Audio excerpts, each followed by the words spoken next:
The moment my daughter-in-law smiled and said, "Margaret, my entire family is coming for Christmas," I didn't think much of it until she added one more sentence.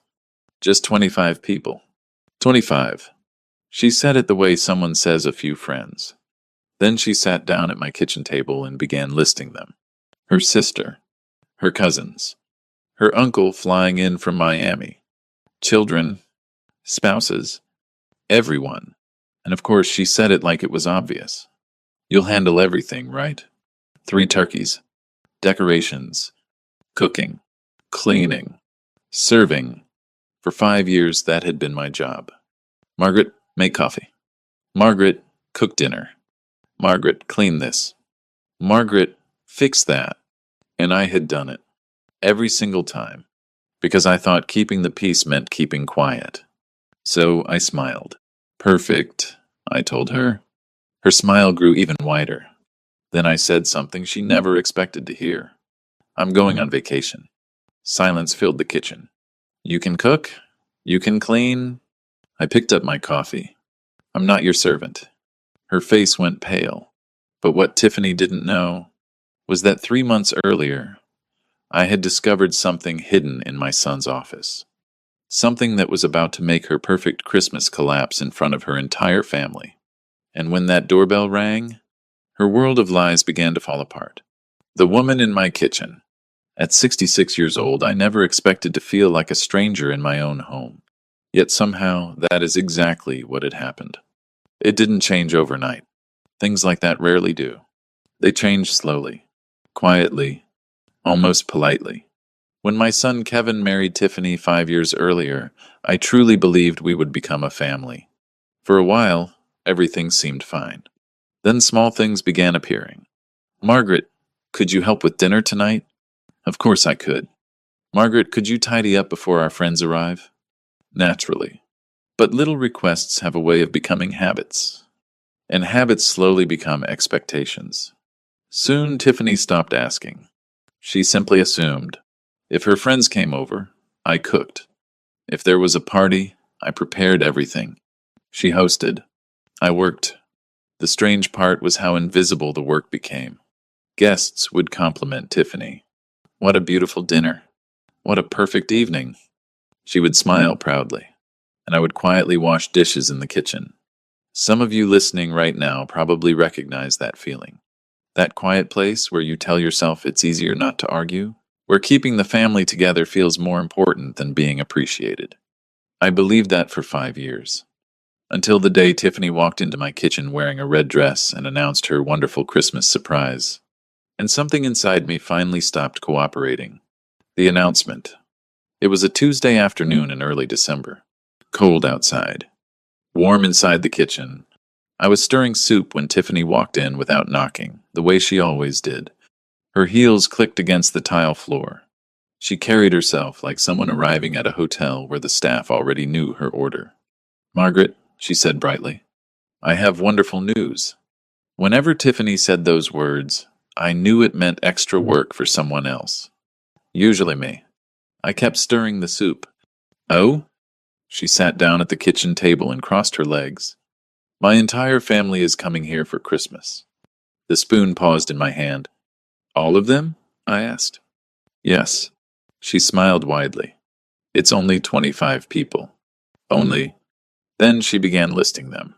Valeria, Evelyn, Marco, Uncle Alejandro flying from Miami, children, spouses, even second cousins. "It's going to be perfect," she said happily. Then she leaned forward slightly. "We'll need 3 turkeys." I didn't say anything.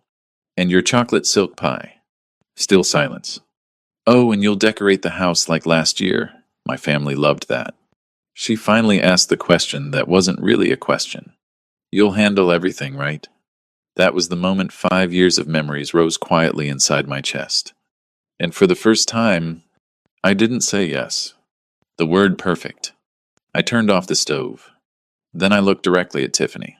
For years, I had avoided doing that. Avoided confrontation. Avoided tension. Avoided the possibility that my son might choose his wife over me. But something changes when silence lasts too long. You begin to realize that peace without respect is simply another kind of loneliness. Perfect, I said calmly. Her smile grew. She thought I had agreed. Then I added the rest. It will be perfect for you. She nodded. Yes, exactly. Because I won't be here. The smile froze on her face. What? I'm going on vacation, I said. You and your family can cook and clean. I lifted my coffee cup. I am not your servant. For a moment, the kitchen felt like a photograph. No movement. No sound. Tiffany blinked slowly. I don't understand. Her voice sounded thinner now. I already invited everyone. That sounds like your responsibility, I replied. Her chair scraped loudly as she stood. This is ridiculous. Kevin won't allow this. I tilted my head slightly. Kevin can have any opinion he wants. Then I reminded her of something she seemed to forget often. But this is my house. Those 4 words landed heavier than anything else I had said. And the look in Tiffany's eyes told me something very important. For the first time in 5 years, she realized I might actually mean it. Kevin walks in. The front door opened just as Tiffany finished, saying Kevin wouldn't allow this. Keys dropped into the bowl near the hallway. Kevin stepped inside, looking tired after work, loosening his tie.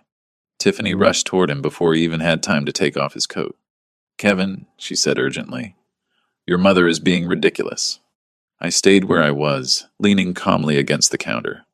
Kevin walked into the kitchen a moment later, glancing between the two of us like someone entering the middle of an argument he didn't understand. Mom, he said carefully, Tiffany told me what happened. I nodded. And? He sighed the way people do when they think they're about to calm someone unreasonable. Don't you think you're being a little dramatic? The word landed heavier than he realized. Dramatic. 5 years of quiet work, suddenly reduced to a mood. I'm not being dramatic, I said quietly. I'm being clear. Tiffany folded her arms. Kevin, tell her we can't cancel Christmas. My family already bought plane tickets. Kevin looked at me again. Mom, you know Tiffany can't cook for 25 people. Why not? I asked calmly. She works. That answer hung in the air, as if my time somehow counted less. As I said before, I replied, you can hire a caterer. Kevin shook his head immediately. That costs thousands. I raised my eyebrow. And doing it myself costs nothing, right? Neither of them answered. And in that silence, I finally understood something important. For 5 years, I hadn't been helping. I had simply been convenient. The word respect. Kevin rubbed his forehead. Mom, please. It's just 1 week. After Christmas, everything goes back to normal. Normal. That word stayed in the kitchen like cold air. Their normal meant I cooked. Their normal meant I cleaned. Their normal meant I stayed invisible while Tiffany played the perfect hostess. No, I said gently. Things are not going back to normal. Tiffany scoffed loudly. So you're just abandoning us? No, I corrected her. I'm leaving you to handle the responsibilities you created. Kevin shifted uncomfortably. You know we can't afford a caterer right now. That caught my attention. Why not? Tiffany answered too quickly. We just put a deposit on a new apartment. I blinked. A new apartment? Kevin suddenly looked nervous. We were going to tell you after the holidays. Interesting. Plans about their future that apparently didn't include mentioning the woman whose house they were living in. But that conversation could wait, because something deeper needed to be said first. Kevin, I said quietly, for 5 years I cooked for your guests, cleaned after your parties, and organized every holiday. Neither of them spoke. That wasn't the problem. I paused. The problem was that neither of you ever once asked if I wanted to. Some of you listening right now understand that kind of moment. The moment when a person finally says a word that should have been said years earlier. Respect. If that word means something to you, this is where dignity is defended. Subscribe. And tell me something in the comments. Would you have stayed silent for 5 years? Or would you have walked away sooner? Because what happened next proved something very important. This wasn't just about Christmas dinner. It was about something much bigger. The secret I found. 3 months earlier, I had been cleaning Kevin's office. Not snooping, Just helping.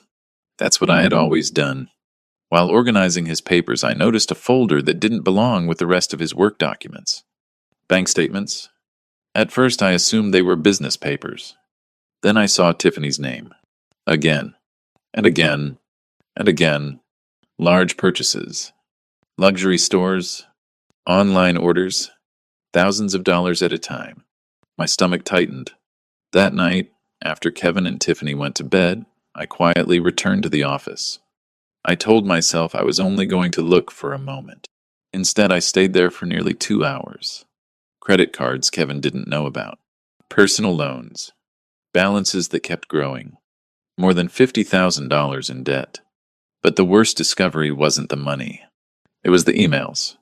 Messages between Tiffany and her friends explaining how she kept Kevin distracted so he wouldn't notice the spending. How she planned to convince him that selling the house would be a smart investment.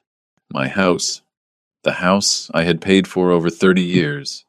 That night, I didn't sleep. Instead, I sat in the dark thinking about something I had avoided for a long time. Sometimes silence doesn't protect a family. Sometimes it protects the wrong person. And that was the night I stopped being quiet.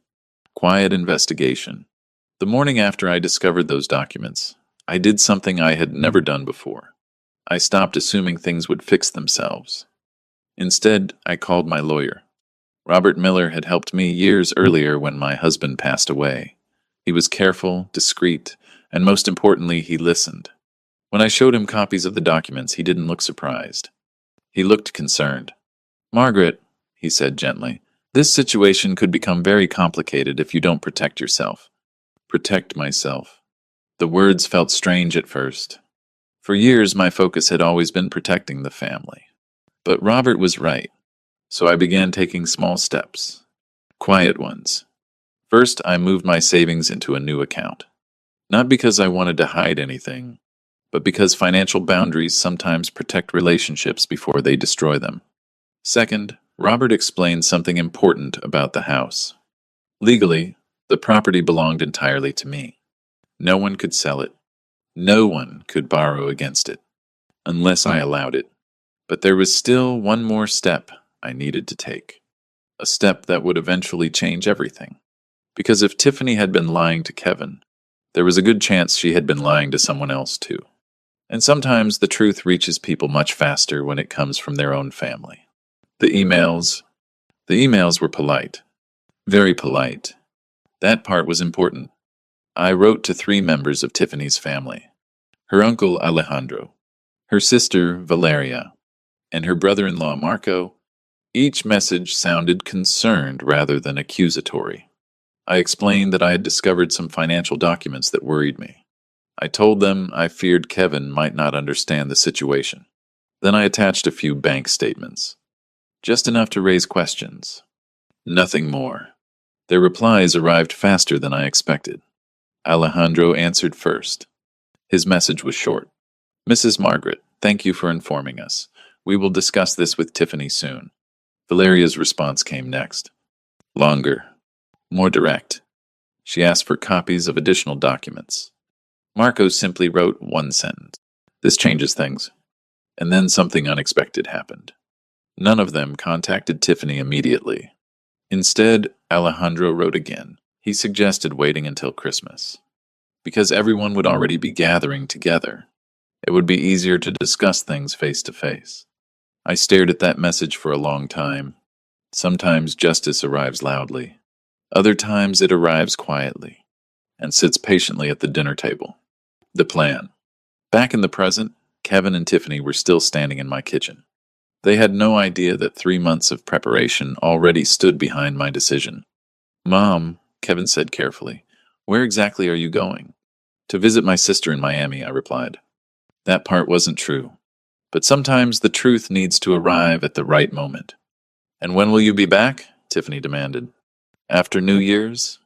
Her panic was starting to show now. "My family arrives in 3 days." "Yes," I said calmly. "That's why I recommend planning carefully." Kevin tried one more time. "Mom, please, at least tell us what we should cook." I looked at him. Really looked. My son, 32 years old. A good man in many ways. but a man who had stopped paying attention to the quiet work happening around him. "Kevin," I said gently, "food doesn't appear magically. Someone plans it. Someone shops for it. Someone spends days preparing it." The room went quiet. For the first time in years, he seemed to understand that. At least a little. But the real lesson had not even begun yet. Because the morning I left the house, Tiffany was still asleep, and she had no idea what kind of Christmas was waiting for her. The morning I left. The next morning I woke up before sunrise. The house was completely quiet. For a moment I simply sat on the edge of my bed, listening to the silence. It felt different that morning, lighter somehow, as if the walls themselves had finally exhaled. I showered, dressed, and began packing my suitcase. Each folded shirt felt like a small declaration of independence.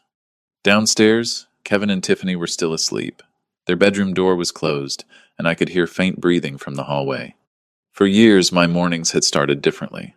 Coffee brewing, breakfast cooking, someone calling my name from the living room.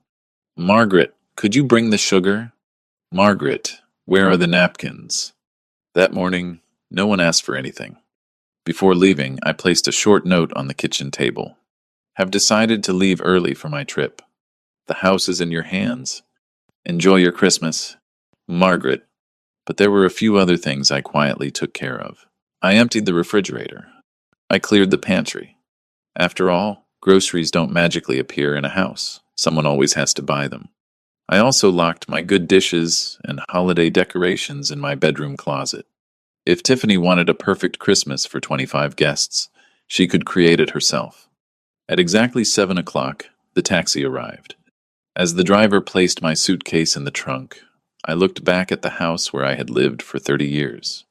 For a long time, it had felt like a place where I worked, but that morning it felt like something else again. Home. The first phone call. The hotel suite overlooked the ocean. I had booked it weeks earlier, though no one knew that yet. For the first time in years, there was no one asking for coffee. No one expecting breakfast. I ordered eggs Benedict and sat on the balcony watching the waves roll slowly toward the shore. My phone started ringing at 10:47 a.m. Kevin. Of course. I let it ring twice before answering. "Mom, where are you?" he asked immediately. "On vacation," I said calmly. "But you left early. We found your note. I thought it would give you more time to prepare." There was shouting in the background. "Tiffany." Even through the phone, I could hear the panic rising in her voice. "Mom," Kevin continued carefully, "Tiffany's family arrives in 2 days." "Yes, I know. We don't even know where to start." I leaned back in the chair. "Kevin," I said gently, "you are 32 years old. Tiffany is 29. You are both fully capable adults." Silence. Then Tiffany's voice suddenly appeared on the phone. "Margaret, please, I don't know how to cook for 25 people." That sentence hung there like a quiet confession. 5 years. And she had never once needed to learn. The family arrives. The real chaos began the next morning. I woke up slowly, enjoying the quiet hotel room, and checked my phone. 17 missed calls from Kevin. 31 from Tiffany. Several voice messages. The first one was Kevin. "Mom, please call us back. The grocery store is closed and Tiffany's family arrives in an hour." The second message was Tiffany, her voice shaking. "Margaret, please don't do this. I can't cook for 25 people." The third message almost made me laugh. "Why is the refrigerator empty?" Some of you listening might recognize that moment. The moment when someone finally realizes how much invisible work existed all along. At 7:15 a.m., a new message arrived. This one was from a voice I hadn't heard before. "Mrs. Margaret, this is Alejandro, Tiffany's uncle. Our flight arrived early and we are on the way to your house now." Perfect.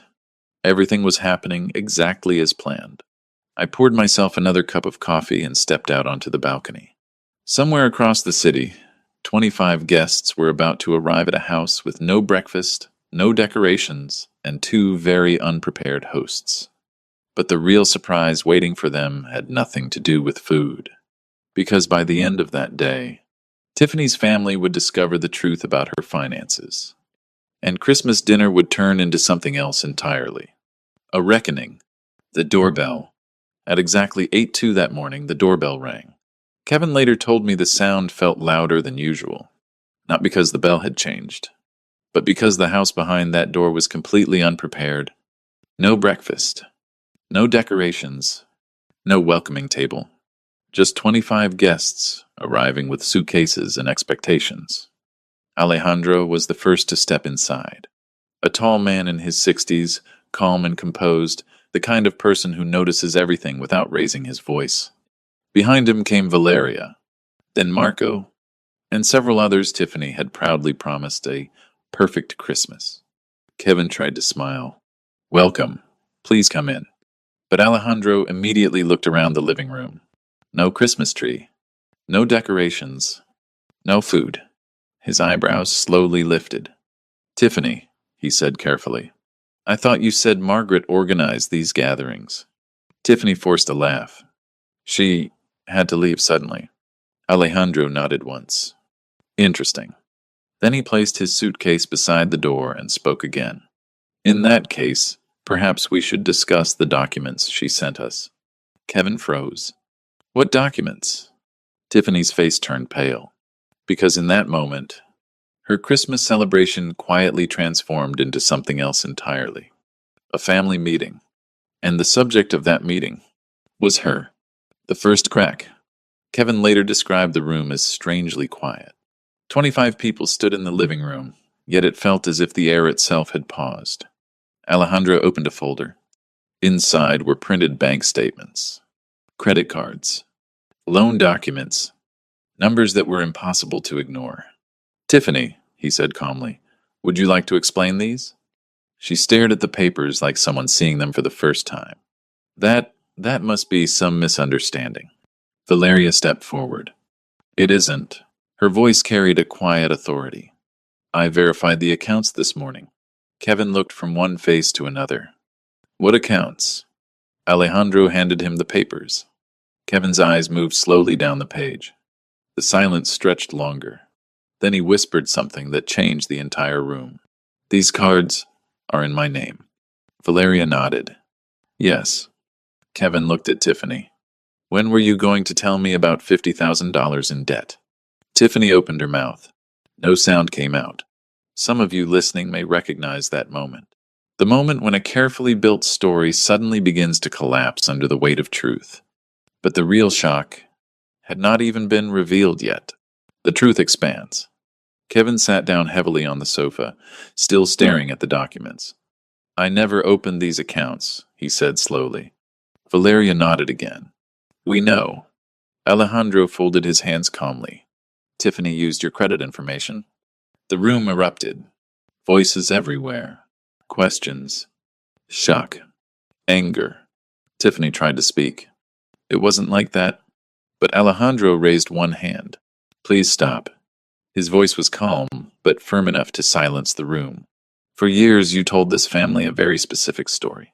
He gestured toward the house. That Kevin was financially successful. That Margaret was wealthy. That everything here was stable. Valeria added quietly. "And that Margaret planned to leave this house to you one day." Kevin looked up immediately. "What?" Silence answered him. Tiffany's lie had reached further than anyone imagined. Alejandro continued. "You borrowed money from relatives based on that story." Kevin's face turned white. "How much?" Valeria didn't hesitate.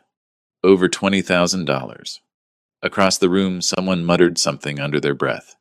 The perfect Christmas Tiffany had promised had turned into something very different. A full family reckoning. And somewhere across the city, sitting quietly in a hotel overlooking the ocean, I was about to receive the phone call that confirmed everything. The call that changed everything. My phone rang at 10:30 that morning. I had been sitting on the balcony of my hotel suite, watching the ocean move in long, patient waves toward the shore. For the first time in years, the quiet felt peaceful instead of lonely. When I saw the caller ID, I already knew who it was. "Alejandro." I answered slowly. "Mrs. Margaret," he said. His voice carried the tone of a man who had just discovered something unpleasant. "I believe my family owes you an apology." I rested my elbow on the table beside my coffee. "I'm listening," I said. There was a pause on the line, and I could hear voices in the background. Then Alejandro continued, "The documents you sent us were accurate. Unfortunately, they were only part of the story." That did not surprise me. "Tiffany has been borrowing money from several relatives," he said. "How much?" I asked quietly. "Over $20,000. The wind moved across the balcony. "And Kevin?" I asked. "He knew nothing," Alejandro replied. "He's in complete shock." For a moment I closed my eyes. Kevin had always been a good boy. But sometimes good people look away from problems because they trust the wrong person. Alejandro spoke again. "There is something else you should know." "I'm listening." "Tiffany told several members of the family that you plan to leave her your house." I almost laughed. "Interesting. That promise," he continued, "was used to secure loans." The silence between us stretched for several seconds. Then Alejandro said something that changed everything. "This Christmas gathering is no longer a celebration. It has become a family intervention.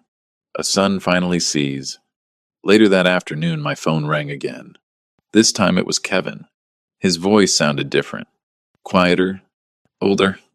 "Mom," he said softly, "were you the one who sent those documents to Tiffany's family?" "Yes." The silence that followed lasted several seconds. Then Kevin exhaled slowly. "I should have listened to you sooner." I watched the ocean while he spoke. "You weren't ready," I told him gently. "I didn't want to believe she could lie like that." "That's understandable." Kevin hesitated. "They showed me the credit cards," he said. "Yes." "And the loans?" "Yes."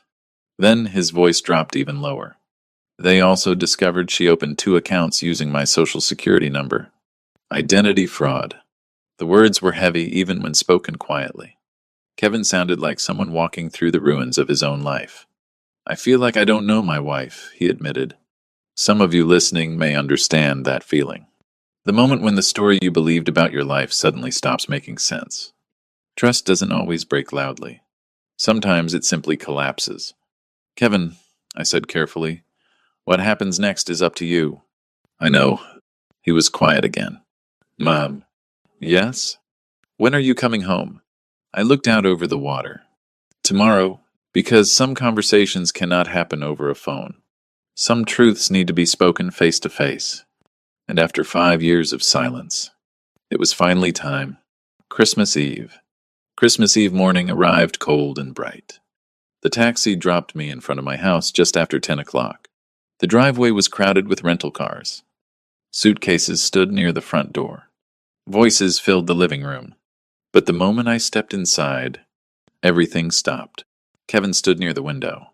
He looked exhausted, like someone who had not slept all night. Behind him stood Tiffany. Her hair was uncombed. Her eyes were red. For the first time since I met her, she looked small. Alejandro stepped forward first. "Mrs. Margaret," he said respectfully, "it's an honor to finally meet you." I shook his hand. "Under better circumstances, I hope." Before anyone could speak again, the doorbell rang. Kevin opened the door. Robert Miller walked inside carrying a briefcase. "My lawyer." Tiffany stared at him immediately. "Why is there a lawyer here?" I placed my purse calmly on the table. "Because," I said, "after 5 years of silence, I decided it was time to protect myself." Some of you listening understand that moment. The moment when someone finally stops asking for respect and starts requiring it. If that idea resonates with you, remember something important. Strength doesn't beg, it builds. Subscribe. Because sometimes the quietest people are the ones who change everything. And what happened next proved exactly that. New rules. Robert opened his briefcase and placed several documents on the table. "The first matter concerns the property," he said. Kevin looked confused. "What about the house?" Robert spoke calmly. "Mrs. Margaret has transferred ownership into a family trust." The room fell silent. "This legal structure ensures the house cannot be sold, mortgaged, or used as collateral without her direct consent." Kevin nodded slowly. "That makes sense." Tiffany said nothing. Robert continued. "There are also new residency conditions." Her head lifted suddenly. "What does that mean?" I answered before Robert could. It means things are changing. I stepped closer to the table. For 5 years, this house slowly became a place where I worked instead of lived. No one spoke. That ends today. I looked directly at Tiffany. You will visit this house by invitation. You will not host events here without asking. And you will never again treat me like staff in my own home. Kevin lowered his head. I'm sorry, Mom. Alejandro spoke quietly from across the room. Respect should never require legal documents. He was right. But sometimes boundaries only become real when they are written down. The quiet kind of victory. By the time evening settled over the house, something had changed. Not loudly, not dramatically, but undeniably. The tension that had filled every corner of the living room that morning had slowly faded, replaced by something quieter. Conversations were softer now, movements slower. As if everyone inside the house had suddenly become aware of something they had ignored for far too long. Truth has a strange way of doing that. Some of Tiffany's relatives decided to leave early. Their suitcases rolled quietly across the hardwood floor, the sound echoing faintly through the hallway. A few stayed, mostly sitting together in the living room, speaking in low voices. No one mentioned Christmas dinner anymore. The holiday had turned into something else entirely. Reflection. Tiffany spent most of the afternoon sitting silently on the edge of the sofa. Her eyes were swollen from crying, her posture small in a way I had never seen before. For the first time since she entered my life, she looked less like someone in control and more like someone finally confronting the consequences of her choices. Kevin moved through the house differently, too. At one point, he quietly brought 2 cups of coffee to the table where I was sitting. He didn't say anything at first. He simply placed the cup in front of me. A small gesture. But after 5 years of silence, small gestures carry weight. Later that evening, Alejandro stood beside me near the window. Outside, the first snow of the season had begun falling softly over the streetlights. You handled this with remarkable dignity, he said. I watched the snow for a moment before answering. I didn't do anything extraordinary. I paused. I simply stopped accepting disrespect. That's the thing people often misunderstand about moments like this. They expect anger. They expect revenge. But the most powerful victories are rarely loud. Sometimes the greatest act of strength is simply deciding that your dignity is no longer negotiable. And once that decision is made, everything else begins to fall into place. If that feeling sounds familiar to you tonight, then you already understand something important. Quiet strength is still strength, and places like this exist for people who believe dignity matters. Real power moves in silence. Subscribe. And before you leave, I'd really like to hear from you. Where are you listening from today? Drop your city in the comments below. And tell me honestly, if you had been in Margaret's place, after 5 years of being treated like a servant in your own home, would you have stayed silent? Or would you have walked away much sooner? Because stories like this travel across continents for a reason. They remind us of something simple. Respect may disappear for a while, but dignity always waits patiently for the moment we decide to reclaim it.